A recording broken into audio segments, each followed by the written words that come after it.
in the New York region. So I think it did. I think they began to understand the basic principles, traits, and characteristics of a leader and started applying that across their organizations. People. I spent 8 years of my 33 years in the Marine Corps in recruiting.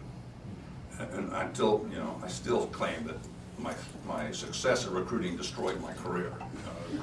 If you didn't listen to that introduction, my last operational command as an infantryman was Task Force Mogadishu as a colonel 9,228 years ago. But what that experience in recruiting and then later in manpower taught me was the importance of quality folks. Most of you weren't even around back in the 70s when we came out of Vietnam and experienced the Marine Corps that we had back in those days. It was bad. It was not pretty in the Marine Corps. And we changed that, and we changed that primarily through recruitment of new people and better people, higher standard people, and laying down the law with regards to drug use in the Marine Corps. And it changed the Marine Corps incredibly. I mean, there's no comparison between the Marine Corps that's out there today and what we were dealing with back in the late 60s, early to mid 70s. We killed a recruit at San Diego in 1975, a kid by the name of Lynn McClure. Lynn was a mentally retarded kid out of Texas, had been fraudulently enlisted in the Marine Corps, went to San Diego, wasn't measuring up, duh. They put him in the motivation platoon, and then one afternoon in the motivation platoon on a Saturday, they took him down to the pugil stick pits, and McClure was beaten to death by his fellow recruits. That brought incredible scrutiny down upon the Marine Corps by the Congress. And it led to all of these changes that resulted in the Marine Corps that we have today.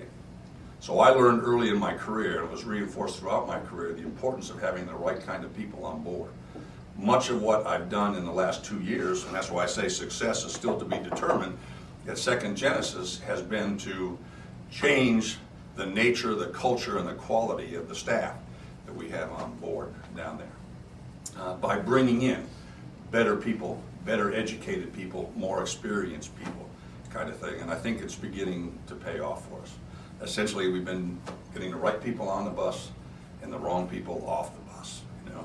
My guidance to you, or my suggestion to you, or advice to you is when it comes to hiring people, take your time. Don't just fill the slot. Fill the slot with somebody who's got that dedication, who's got that capacity, who's got the work ethic, and all that sort of thing. And then finally, persistence. I think Jay or Joe, one of the two of you, mentioned the merger with between Gamma and ARI to create AHRI. We only had 33 members common between the two of us, and they tended to be the big companies like Carrier and Train and all that sort of thing. But there was a lot of resistance to merging the two organizations, even though there was some common overlap. We accomplished it in a year, and we accomplished it by, I called all 300 and some odd presidents of those companies and talked to them about why the merger was a good thing. We traveled and we had focus groups, about a half a dozen of them in various cities around the country, where we invited the membership in, the representatives of the companies, to come in and talk to them again about why this was a good thing. I was Warren Parker, my EA, and Chief of Staff, in the last 3 commands I was in the Marine Corps. Son is a Naval Academy graduate, and as a second classman, he invited me down to the Naval Academy to talk to the plebes in his squad. And one of the plebes asked me, "What's the one big thing that you learned at the Naval Academy?" And I told him the biggest thing I learned at the Naval Academy and in the Marine Corps was you never give up. You never surrender. You never quit. Regardless of how difficult it is, you've got a mission, you accomplish the mission. And I would say that persistence, made that merger of ARI and Gamma a success. And we went from being 2 50 percentile trade associations in terms of revenues generated to being one of the top 5% of all trade associations. And with that becomes power on the Hill. When you go up there and you're talking for 300 members rather than 33 members, spread out over the entire United States, many of those companies, factories are in the region or whatever of the senator or the congressman you're talking to, that carries some impact with it. So those are the things I've learned in the last 10 years, still learning. The success question is still to be answered. We'll see, how it goes. But again, I appreciate the opportunity to come talk to you. I don't know if we have time for questions or not. We have a little bit of time for questions, 5 or 10 minutes. Okay. I hope I didn't go over my allotted 20 Right on minutes. mark. Any? Baffled you with my BS up here. I have a question. Yes, sir. Did I step on somebody's Nope. toes? Was there one light bulb moment where you'd been out of the Marines and you were in there, and a light bulb moment you said, this is something I absolutely picked up in the Marines that made this moment possible? Was there one of those for you? It was probably Phoenix House up in New York when I met that kid. And as I learned more, I knew nothing about drug rehab, the Marine Corps' approach to drug rehabilitation is you do, you're gone. We learned that lesson back in the 70s. So I had it was virtually on a vertical learning curve in two respects. One, I had a company that had been losing almost $2 million a year for 3 years, And two, I had to learn this modality of care. And as I got into it more and more, I began to realize that the modality of care that they were practicing, the therapeutic community, was incredibly similar to Marine Corps boot camp. You start out, with the basics. You come in, you get, when you join 2nd Genesis or Phoenix House, you get cleaned up, you get issued a rack, You're told and shown where to put your shoes, where to hang your clothes, how to hang your clothes.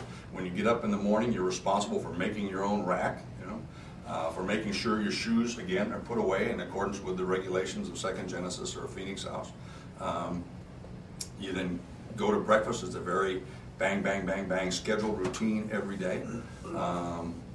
And as you demonstrate that you're capable of handling that responsibility, then you're given greater and greater and greater responsibility. So that's when I thought, maybe I've got something to offer to this outfit, because they're an awful lot like us in some ways. Chris, I'm sorry. Sort of in line with what Joe is asking, so I'll ask something else. Things come up in meetings we have in our managers' meetings, and our COO likes to say a lot, managers do things right, leaders do the right things. But I'd like to know your perspective on leadership versus management at the level where you're concerned about how micromanaging would affect your direct reports or people below them. That's something that I think about a lot. Well, my style of leadership has always been what I described here. I assumed that, and did for 33 years, assumed that the Marines who were working for me wanted to do a good job, that they wanted to belong to an outfit that was an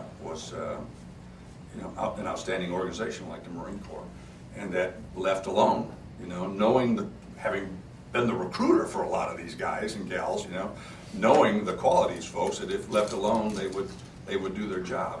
You always have the responsibility as a leader to go back and exercise the last troop leading step, which is supervise. Okay? The question is how frequently do you do that? You go back and read Gazette going back to 1942, and every 3 months there's an article in there about how officers are over supervising, over managing their Marines out there. It's always going to be a struggle. What's the right amount of management? What's the right amount of leadership?